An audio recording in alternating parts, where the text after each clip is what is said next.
Supreme court ने PM cares fund को NDRF में ट्रांसफर करने की मांग खारिज कर दी है। सुप्रीम कोर्ट के इस फैसले का स्वागत करते हुए केंद्रीय कानून मंत्री रविशंकर प्रसाद ने कहा कि पीएम केयर्स फंड से अब तक कोरोना की लड़ाई में 3100 करोड़ रुपए की मदद की गई है। इनमें से 2000 करोड़ रुपए का वेंटिलेटर खरीदा गया है। केंद्रीय मंत्री रविशंकर प्रसाद ने कहा कि 50,000 वेंटिलेटर्स की खरीद की गई है, जो आजादी के बाद सबसे बड़ी खरीद है। प्रवासी मजदूरों की मदद के लिए 1000 करोड़ रुपए का आवंटन किया गया। 100 करोड़ रुपए वैक्सीन रिसर्च के लिए दिया गया। PM cares fund public trust है और इसके हेड प्रधानमंत्री हैं। आइए सुनते हैं केंद्रीय मंत्री रविशंकर प्रसाद ने इस मामले पर और क्या कहा। एक बहुत महत्वपूर्ण बात जानना चाहिए कि पीएम केयर फंड से अब तक 3100 करोड़ रुपए दिए गए हैं कोरोना की लड़ाई में, जिसमें 2000 करोड़ सिर्फ वेंटिलेटर के लिए दिए गए। और आज देश को बताते हुए आप सबों के माध्यम से प्रसन्नता होती है कि 50,000 वेंटिलेटर पीएम केयर फंड के द्वारा दिए गए पैसे से उपलब्ध कराए गए हैं, जो आजादी के बाद के आज तक के इतिहास के हाईएस्ट हैं। The 50,000 ventilators provided to take care of emergency needs of corona patients is the highest since independence as far as ventilator provisions are concerned. लगभग 1000 करोड़ दिए गए हैं राज्यों को, जो हमारे प्रवासी मजदूर आए उनकी व्यवस्था करने के लिए, और लगभग 100 करोड़ रुपए दिए गए हैं कोरोना के खिलाफ वैक्सीन के अनुसंधान में मदद के लिए। तो 3100 करोड़ की बड़ी राशि कोरोना की लड़ाई के लिए दी गई है।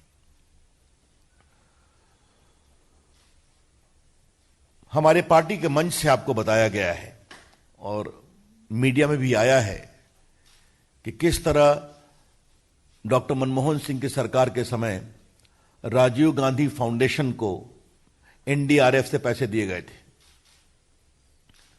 आज मैं उसको दोहराऊंगा नहीं। और आपने यह भी सुना होगा कैसे 100 करोड़ रुपया बजट के प्रोविजन में भी किया गया था राजीव गांधी फाउंडेशन के लिए। राजीव गांधी फाउंडेशन एक फैमिली फाउंडेशन था, आपको पता है। और आपने यह भी सुना होगा कि राजीव गांधी फाउंडेशन को चीन के एम्बेसी से और चीन की कम्युनिस्ट पार्टी से भी मदद मिली थी। यह चर्चा यहां से हमारे प्रवक्ता मित्र कई बार कर चुके हैं। और आपको यह भी मालूम होगा कि राजीव गांधी फाउंडेशन ने जो अपनी रिपोर्ट बनाई थी, उस रिपोर्ट में यह भी कहा था कि भारत चीन के रिश्तों को सुधारने के लिए भारत का बाजार चीन के लिए खोलना जरूरी है।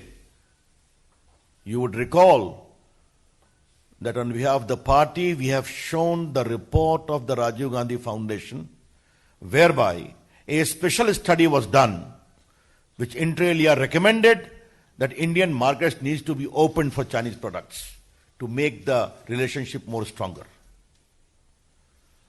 तो राजीव गांधी फाउंडेशन को कहां से किससे क्या क्या मदद मिली है, ये आप सभी जानते हैं।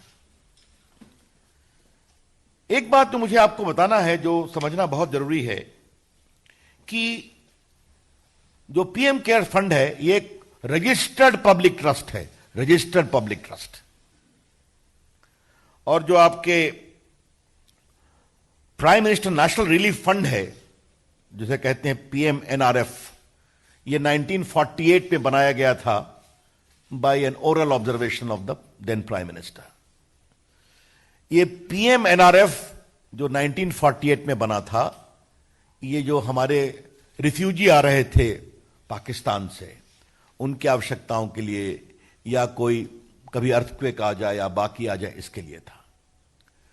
जबकि ये जो पीएम केयर्स है, ये एक रजिस्टर्ड पब्लिक ट्रस्ट है,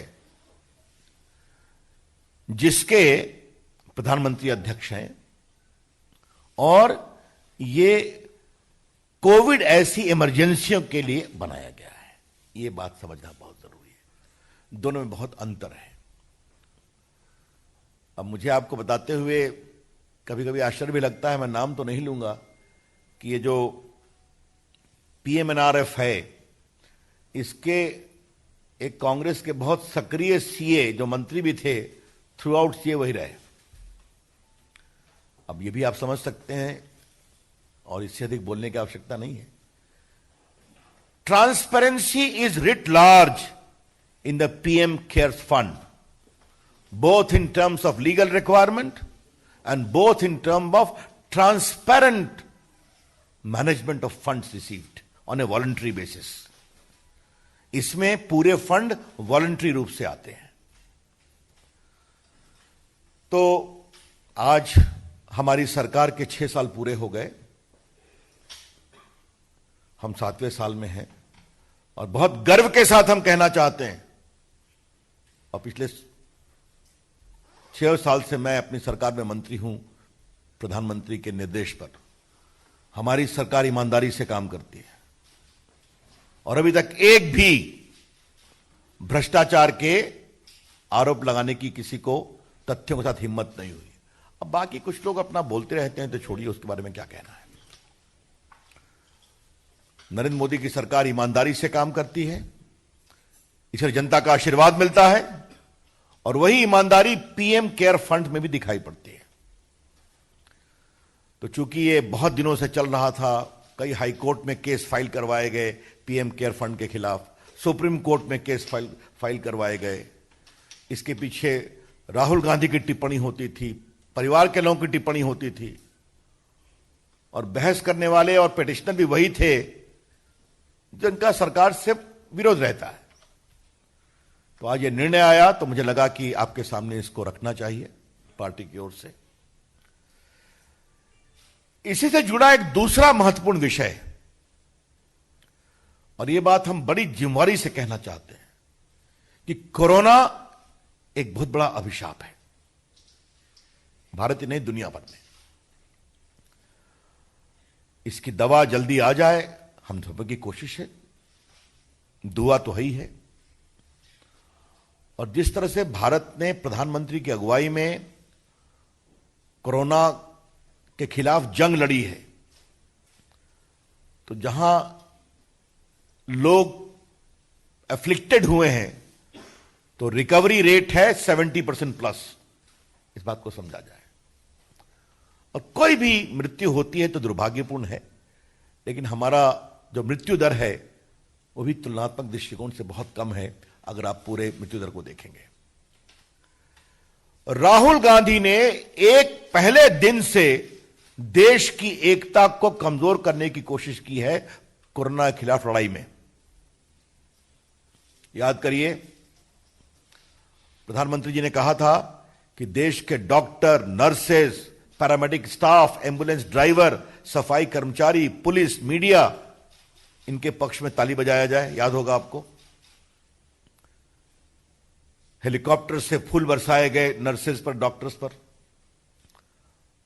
राहुल गांधी ने मजाक बनाया उसका कि ताली बजाने से क्या होगा, और आज पूरी दुनिया डॉक्टरों के पक्ष में सम्मान से ताली बजा रही है, जिसकी शुरुआत प्रधानमंत्री जी ने की थी। जब लॉकडाउन आया तो राहुल गांधी ने क्या कहा, लॉकडाउन से क्या होगा।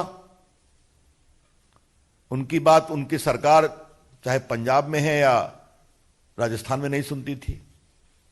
वहां तो लॉकडाउन पहले ही कर दिया गया था, कर्फ्यू भी किया गया था।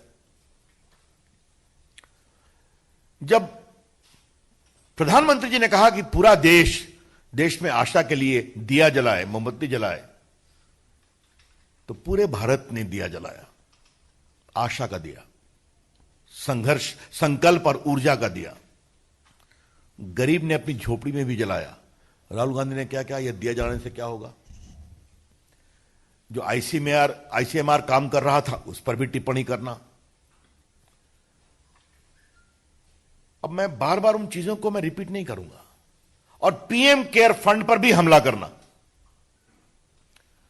तो राहुल गांधी ने एक भी कसर नहीं छोड़ी और कांग्रेस पार्टी ने जो कोरोना के खिलाफ लड़ाई को कमजोर किया जाए, राष्ट्रीय संकल्प को।